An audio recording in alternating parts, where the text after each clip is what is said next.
Hello, my name is Lee. I'm the conflict resolver, and I'm here to help you have a more peaceful life. I've done a lot of videos that focus on how to change your behavior in conflict situations. But what can you do when your good behavior is making you feel like a pushover? If you're in a conflict with someone who acts like a bully, you might feel like all my advice is just making things worse for you. In the last video, we talked about how to start resolving a conflict if you think you might be dealing with a bully. In the next few videos, we'll talk about specific things you can do when listening and trying to understand just isn't getting you anywhere. But first, please like and subscribe. If you have a question you'd like me to answer in a future video, leave a comment below. You can also email me at advice@leechandler.com.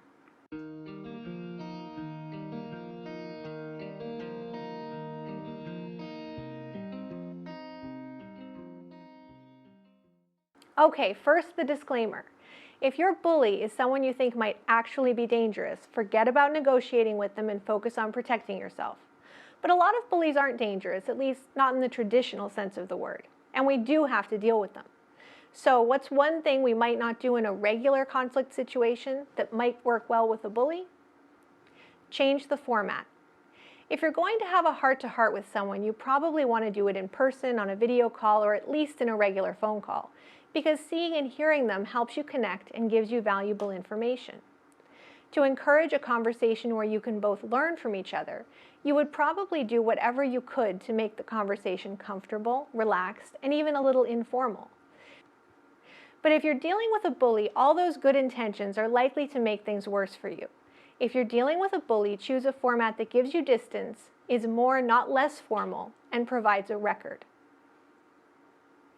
Distance is valuable because you don't want to be susceptible to manipulation or intimidation. Distance can be physical, being on the phone instead of in person or on video, or even conducting the conversation in writing. But that's not right for every situation. The key is to make sure you're not communicating in a format that leaves you vulnerable. Some other ways to introduce distance are to have the conversation in public, involve other parties who have an interest in the resolution, or even have a representative like an attorney or other advisor participate with you. Formality can help you deal with a bully because it prevents the bully from easily taking control of the conversation. Some of the distancing tactics, like having an attorney or advisor participate, also create a more formal environment for your conversation. But you can add formality without being so drastic.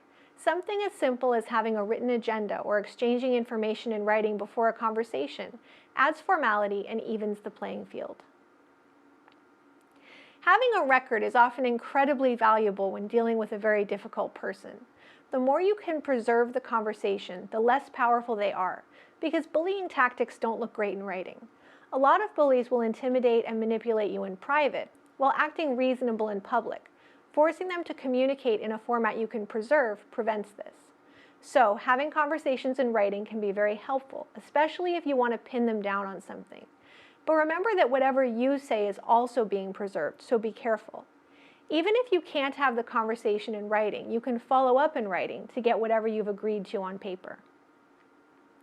Once you figure out the best format for your negotiation, there are other techniques you can use to prevent your bully from intimidating you. We'll talk about another one next week.